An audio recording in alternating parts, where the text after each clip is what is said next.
यीशु मसीह का जीवन प्रेम, करुणा और त्याग का प्रतीक है। उनका जीवन विशेष रूप से उनके अंतिम दिनों में बेहद कठिन और दर्दनाक रहा।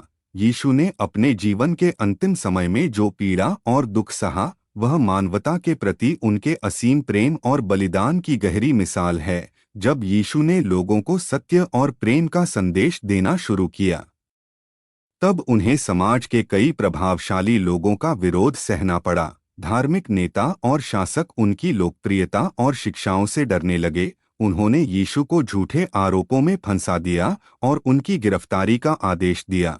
यीशु को धोखे से गिरफ्तार किया गया। उनके शिष्य यहूदा ने उन्हें धोखा दिया और उनकी पहचान करवाई।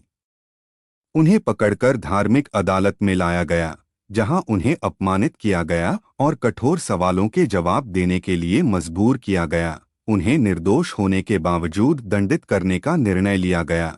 इसके बाद यीशु को कोड़े मारे गए और उन्हें कांटों का एक मुकुट पहनाया गया, जिससे उनका शरीर लहूलुहान हो गया।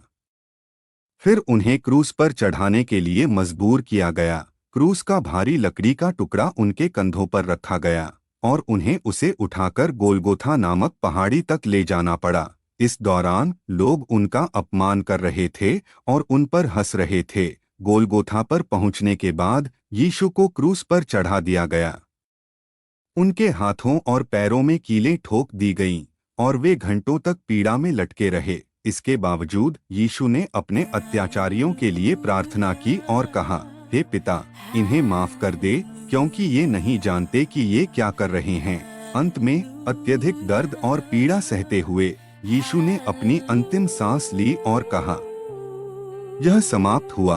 उनके इस बलिदान का उद्देश्य मानवता को पाप से मुक्ति दिलाना और ईश्वर के प्रेम को प्रदर्शित करना था। यीशु मसीह की दुख और पीड़ा की यह कहानी मानवता के प्रति उनके असीम प्रेम और त्याग की गवाही देती है। उनका बलिदान आज भी करोड़ों लोगों के लिए प्रेरणा का स्रोत है।